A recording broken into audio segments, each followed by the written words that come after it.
views and opinions expressed on any program are those of the producers and/or the persons appearing on the program and do not necessarily reflect the views and opinions of FRC Media, Bristol Community College, or the City of Fall River. This should be played at high volume, preferably in a residential area. I did hear that they were coming through necessary media. Because it's necessary. Necessary media.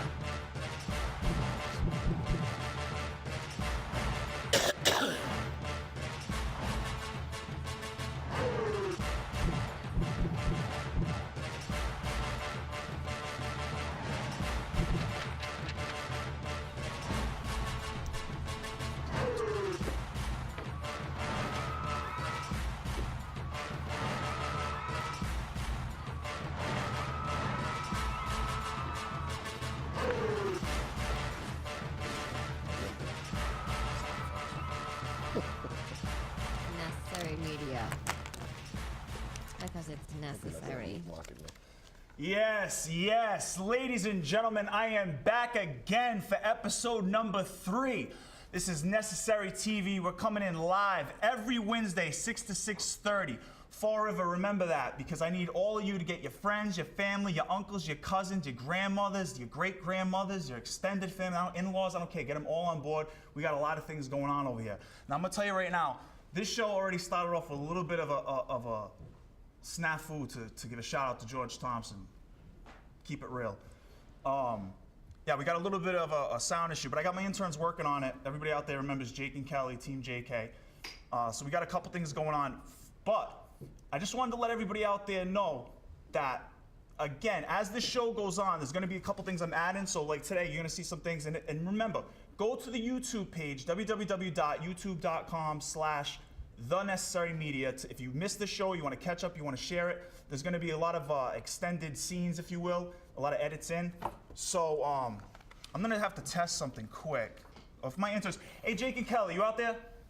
Jake, give me the, I got Jake over here. Jake, how's the soundboard working, Jake? Can I get a head nod, yes or no? Let's see, let's test this out. If this works,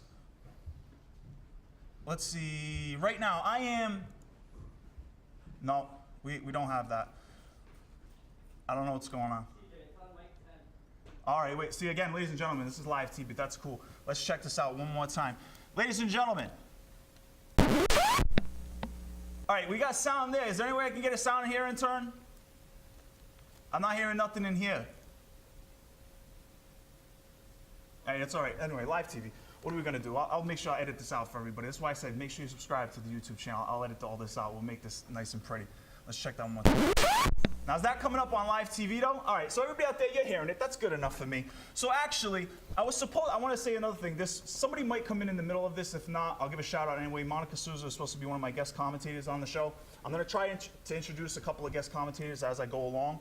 But so yeah, that's gonna be the show today with that. If she comes in, I'll just transition, no issues, no problems. But we got a guest? Intern, can you get the door? I think we got a guest.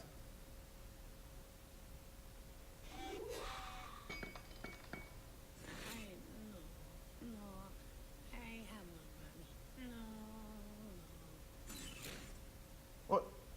No, I don't think that was. That's our guest. There we go. We got Fall River City Councilor Steve Long. Steve, how are you, man? Good, Mike. How are you? Pretty good, pretty good. As you know, last night was one of those rare form city council meetings. That wasn't one of the typical sit back and relax. You know, it got a little, there was a lot of ups and downs, hills and valleys on that one. One of them, the reason why I had you on, what I really wanted to get into was, I thought you made a point that I didn't even know about. I thought it was just with the CDA situation, but I think it's something more specific. So exactly why I had you on, if you could elaborate on that. I know you made the point that, again, I thought it was a CDA, but I believe it was the initial CD? Community Development Block Grant? Yeah, there you go. Right. The block grant. It's under CDA. Right. So it's the Community Development Block Grant. And the way they were putting out their information as far as advertising how they work is that they were saying that they have a preference for Fall River residents. Is that how it was worded? Well, this has been one of my pet peeves. It's like when you get into this political correctness, that type of thing, we always put in to our ordinances and different rules and regulations that we write that Fall River residents have a preference. And it's always about the questions you ask. So my question's always been, well, what's the definition of a Fall River resident? Yeah, it depends on what your definition of is. So last night I asked Mike Dion, my predecessor at CDA, this is something I've been pressing for a while, and I asked him what the definition of a Fall River resident was.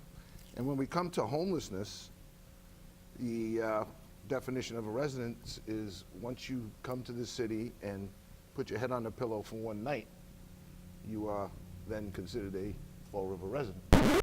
Hold on. So, and if I understood this correctly, in the meeting, it was brought up that this also pertains to how we treat the situation with the homeless in the city.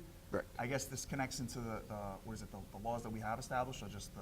Well, there's a couple things that happen in Massachusetts. We have a right to housing. One of the few states, Massachusetts, has a right to housing. So anybody who comes to the city and requests housing, we have to house them. So, and under that parameter, that then also equates to this one-day situation where somebody could literally move into the city.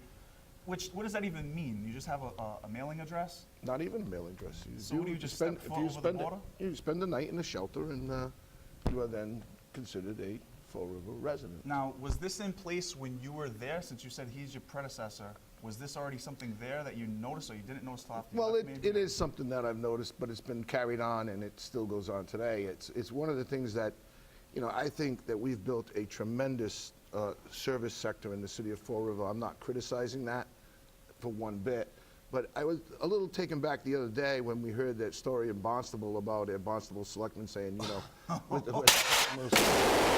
send them up to Fall River. Yeah. Listen, I had last week's show, if everybody missed it again, I mentioned before, go to the YouTube channel, you can check it out. This is episode number 3, so we got 2 on there. And I had City Councilor Rich Cabaceras on talking about that, because I'm sure every councilor out there had an opinion on this, but he was just one of the ones that I had caught vocal. And so we talked about that. And I mean, that is one of the most egregious things I've ever heard, that they quoted as what? That they think Fall River was better suited as handling this problem. So let's just all ship them off to Fall River. Well, I think that's the initial reaction, and people were saying, why is this guy saying that? Right. The reason he said it, and it's my opinion, Do you know what his name was? Not really. It doesn't really matter. Hey, City Councilor X out in Barnstable. Congratulations, you played yourself. The issue is this. It's like, I want to congratulate him for stating the obvious. This has been happening for 15 years. Well, now you bring up a good side point, so I'm going to say my anger at him making the blatant statement is definitely, I still think it's insane to say it.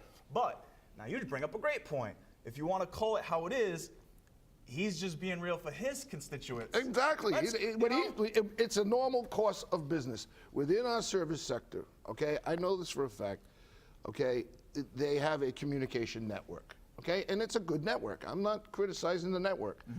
But I think we do have to embrace what we have and move on from there. Many communities which grew and prospered found themselves in a situation where they didn't have the services, and they're in this way of trying to build these services. Right. Well, from City of Fall River, we have the services already in place. And it's a good thing. It's not a bad thing, it's a good thing. Okay, these people need services, it's a good thing. My thing, if you go back into where I come from, and we talk about pilot programs, that type of stuff, where that comes from is that we had an obligation to serve poor people and that type of stuff. We stepped up to that, we've done that, and I congratulate the service sector for doing what they do. They do a great job. But they can now not step away and say, well, we fulfilled our obligation. It's a community obligation. Right. And the next step to that obligation is to balance the community. We need to start to do more infrastructure. This is the CDBG program that I was talking about last night. Start to bring millennials here, start to do more market rate housing, that type of stuff, and do the other pieces to allow our city to become the great city that it once was. That's where I come from. That's my center right now. I understand I'm not saying that the service entities that are in the city should shut down. No, I'm saying they should stay, okay? But they should step up, and they may not have a legal obligation, but they certainly have a moral obligation to now help the people who helped them become what they are. Well, now to carry over to the other point, though, as far as what we have and what we deal with here in Fall River is we've had a constant building to help these people, and we focus so much on that that we do have these programs, and we're now having debates over, you know, what we're going to do with the Narcan situation. That's something that's going across the state and the nation as well. There's other states dealing with the same issue. So we're constantly at this battle of, you know, how do we help the people who need help, but how do we help ourselves? So that's why I totally agree with what you said, that until, you know, when you bring it up like that, that the city council from Barnstable is just looking out for literally his region. That's fine. But now, like you just brought up, building the, it's not affordable housing, market rate housing. Market rate. How do you feel about the discussion out there that the market rate housing is really just code word, that eventually it's all going to do like it's done previous times before, where this just trips and falls and turns into more Section 8, more lower rate housing, et cetera, which then just welcomes in more busloads of people from places like Barnstable and whatever? Well, it's a difficult issue, and you hit the nail right on the head. So it's not, we can't focus in one area. We have to focus on many areas. We see what's going on down on 79 with, you know, some of the largest infrastructure investment in the state going on down there. The 79 corridor is just, it's a tremendous, tremendous plan. I think it's great. And we need to do all those pieces. We need to do market rate housing. We need to do more. It's amazing to me that when I grew up in the city, there were many theaters. There were many bowling alleys, all kinds of different activities that you could do, younger people could do in the city. And it's amazing to me that we don't have a theater, a bona fide theater in the city of Fall River. Are you one of those people who support the redevelopment of the, what was the theater downtown? I forgot the name of it. The Durfee Theater? No, was it the Durfee Theater? Maybe. Well, it was the Durfee. There's a few. The one that I know, there was the one that was downtown that people were trying to exemplify as something to bring up. Now, I just had an intern hand me a paper. I'm going to admit off the bat, I'm a little confused at what was going on, except that it's Mass Development Bond helps renovate New Bedford affordable market rate housing. The Mass Development has issued a $7.2 million tax-exempt bond on behalf of New Verdine LLC, which will use bond proceeds to acquire and renovate Verdine Gardens, a 110-unit multifamily rental housing facility in New Bedford.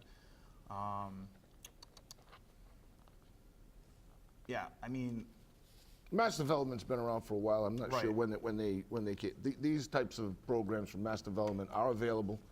There's an application process that goes through, and these are the things that we need to take advantage of. And in many instances, there are developers out there that have taken advantage of it. We just need to be very careful. well, I know you're why again, one of the reasons why I had you on to talk about this subject. We're going to get into other subjects as time allots, because this is a half-hour show. Again, I said before, I came from a 2-hour show that had me go this much time to this much time. So I got to do with what I can. But one of the things I know, I guess if I were to categorize you as someone who is who highlights the fact of we have to brand or reformulate how we handle our infrastructure as far as housing and everything. So in other words, I think you're someone who would be pretty much a watchdog on making sure we don't develop more and more of the lower rate housing, Section 8 housing, et cetera. That would put you in that category. I would probably put that right over his head, somewhere or under, right here. Yeah, right there. I'll brand it later on. Joking me? No. I'm gonna edit it later. I'm gonna put right under there, watchdog, Section 8 watchdog. Oh my God. Just to make sure, because in other words, it's not, you know, it's not about not helping people. It's the fact that, and I think people have made, and everybody out there, if you don't know this by now, I've caught on numerous times, I've heard multiple people say this, that Fall River has already either met or exceeded the amount that the percentage we're supposed to have as a city in the state or whatever. So you have other cities who are below their margin, correct? Yes. And we're way below. exceeding expectations when it comes to lower rate housing. So I mean, it's something that we have to keep a vigilant eye on, because we're constantly helping people, and we're going to continue to help people. But at some point, it's taken from your pocket, and now you look down and you have nothing. They took all your monies for everybody out there, you know, classic Necessary radio fans. So, all right, I mean, as far as that subject goes, you know, that's that.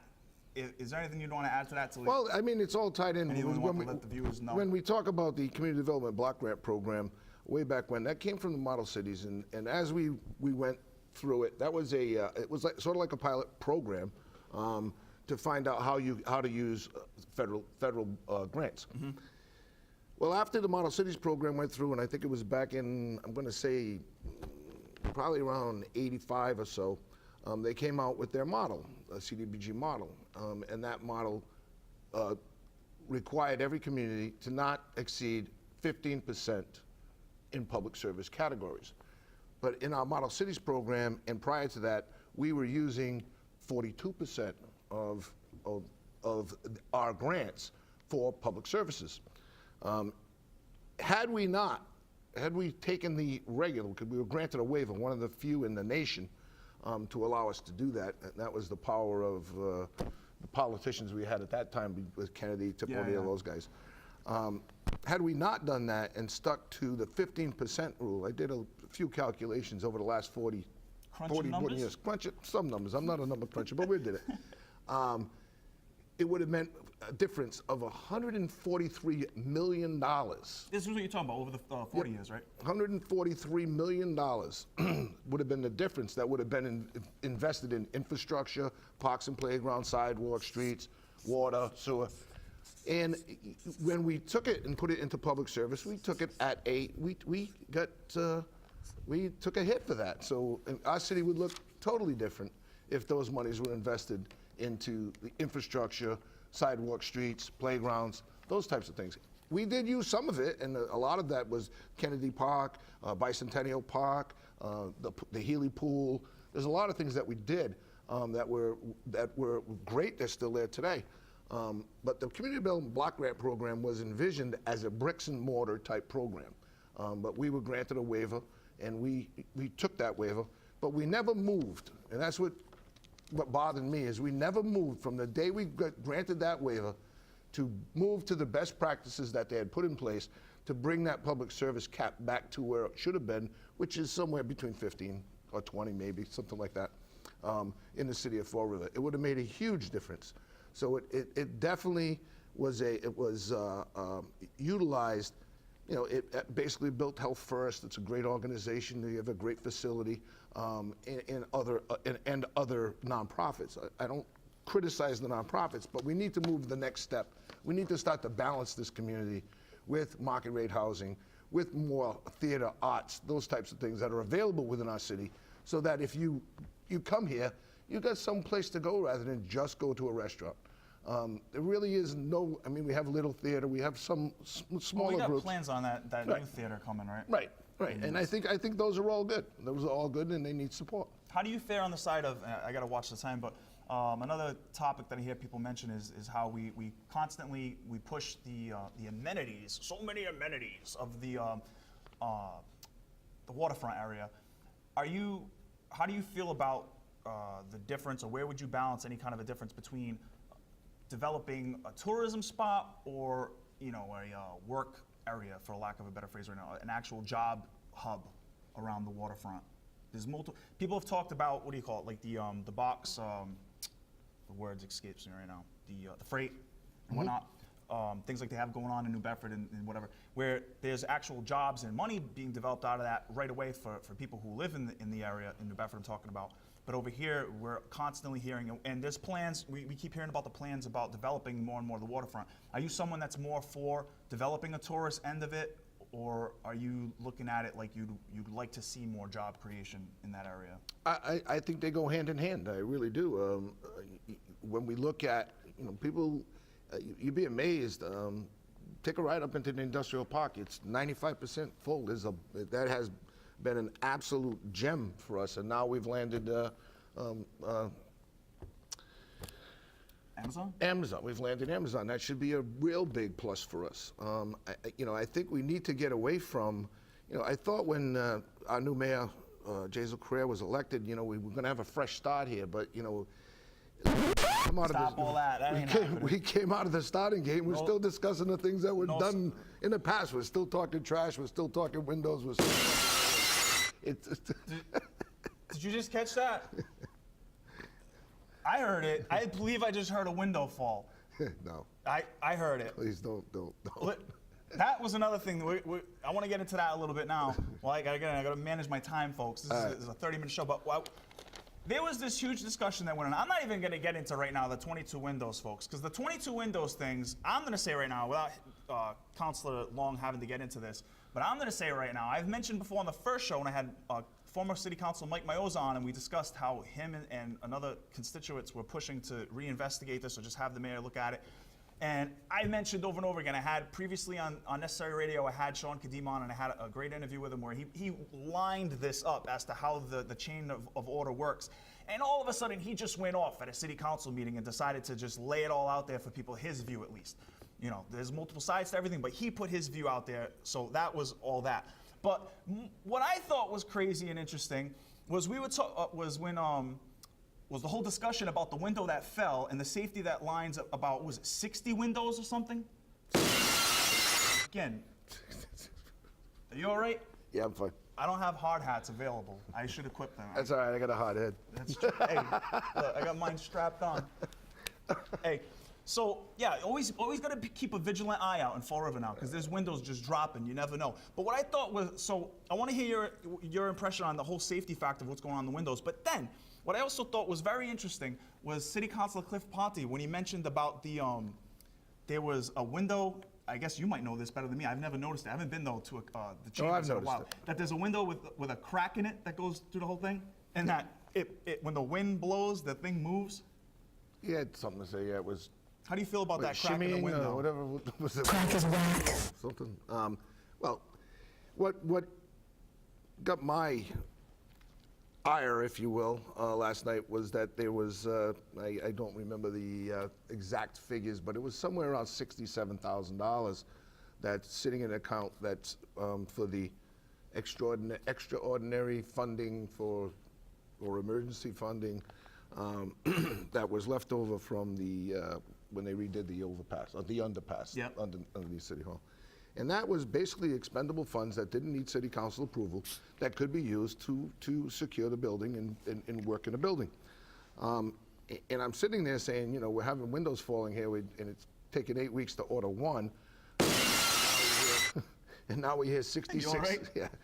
Now we hear there's 66 other windows that are cracked and Crack is whack. programmed together in a study. And I'm just sitting, I'm like, this is, it just amazes me that this discussion happened like 4 years ago, and all of a sudden it just dies. And I'm like, how does that happen? We had that one window that fell. What's going to happen if all of a sudden, you know, out of nowhere, people wake up the next day and you got reporters out there and they're just like, well, you know, Monday, a window fell. Another one. Tuesday, a window fell. Another one. Wednesday, Another one. Thursday. It's going to get ridiculous at some point with these things. I assume if one falls, the others have got to be around that line, whether it's from weather, humidity, poor, you know, installation. Which, no, wait. Time out myself. Bring that back, Mark. Bring that back. So what was it, 40 years, right, since these things have been... 40 years. 40 years, except for 22, which I'm not going to get into right now. We've already done that. We'll get into that in the future. But, yeah, 40 years since these things have been touched. So, I mean, again, you got to walk around Fall River very, very vigilant and pay attention. Just look up, because you never know what's you never know what's going to happen in this city now, in that area. How do you know what I got to keep track. I got about 5 more minutes, and in about 2 minutes, I got to go into the fan favorite no flex zone in about 2 minutes, folks.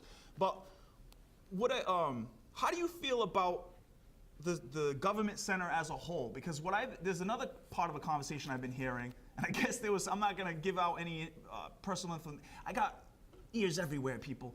There was a conversation that had happened where I guess some pretty official people in city government have even stated that there's no need to have these meetings at government center, that this building is just, it's albatross.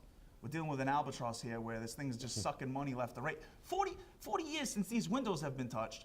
I believe there was a conversation about them not being cleaned in whatever amount of time, and they were power blasted the last time. And then when these questions are asked, you have Ken Pacheco, who's just like, you know, I'd love to do this, I'd love to do that, but we don't have the money, which is a fair point. But I mean, we have to do, it's either gonna build up and we're gonna deal with the repercussions later, or we have to figure out a way to do something with it. Well, I just think, you know, it's amazing that, to me, that we don't learn from history.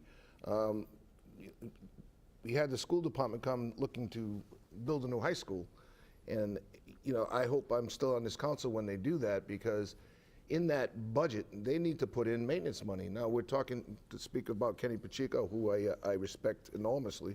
I think he's done some great work for the city of Fall River. Can he be criticized? Nobody's perfect. Sure, I understand it. You're a liar. But I think he does some great work. But what we do is we beat, you know, we build these beautiful buildings and then we don't maintain them. And I find that to be just absolutely absurd. I don't understand how we can't budget for money to maintain. We're going to build these buildings and we're not going to be able to maintain them. We got chillers breaking down at the high school, and it's just a sad state of affairs. Listen, I got you. I got you. I got a bubble around me saving me. It's good. It's but good. you know, I like to move more in a positive direction. I think the building's safe at this point. You know, do the windows need work? Yes. What about that crack? There should. Crack is whack. As soon as we came out, we were looking at it. I'm like, it's just ugly. It's just. And I heard though, but then they're just gonna board it up. Oh, it's a stress fracture. It's like, yeah, okay, so whatever. Stress factor. No big deal, folks. Yeah, Nothing to see here. Yeah, well, I mean, it's just, it's troubling. All right, well, I mean, Steve, I gotta go. I'm about to go into the fan favorite No Flex Zone award. But wait, before we do, Am I up for that award? no, actually, you'll probably agree with this one. You know what? Let's go into it. Let's go right into it. Let's go into the fan favorite No Flex Zone award of the week. No flex zone. No flex zone. They know better. They know better. That's right, ladies and gentlemen, you are in the No Flex Zone. The No Flex Zone is a zone where you do not belong flexing. And by flexing, I mean doing anything you are not supposed to be doing it in a place you're not supposed to be doing it. And this week, the No Flex Zone award goes to Springtime Snow. Springtime Snow. Ladies and gentlemen, we're talking about. Now, I could have gave this award out. There's probably people out there for some reason that want to give it to the mayor and the administration. I think they're out of their minds because when there was no snow, they were mad. When there's so much snow, no matter what, people are going to be mad. And, you know, nobody's perfect. It's fine. I'm actually going to, you know, I'm going to take the objective side and say, has anyone who was paying attention to the weather realized that I got messed up by this? I dropped my kid off at school that morning after WrestleMania Sunday, folks. I don't know how many people out there into that, but WrestleMania was Sunday. It was, but we had snow that was like just a little bit falling down, and then all of a sudden, boom, it blew up to this enormous hassle to deal with. So again, ladies and gentlemen, this week's No Flex Zone award goes to snow.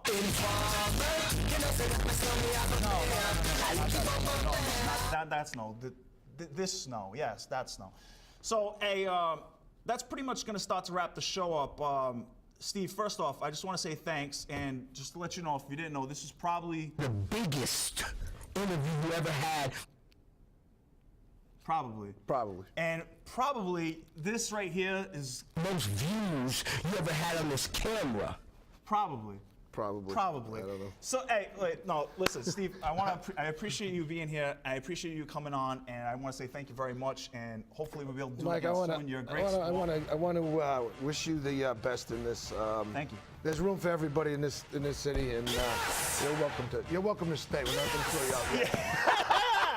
That's right, ladies and gentlemen. All right, that's going to be the show. Good night. Thanks, man. No, thank you. Appreciate it. We can have fun. See, that's what I like. I like a good sport. I'm a good sport. I can take care of it. Not a big deal. I take my shots. I need to throw you no punches. Maybe you got a little bit of a jab tickle. You got you got the air that brushes by. You need to give me no shots. Busy. Like I said, all this stuff you see right here, this is pretty much me.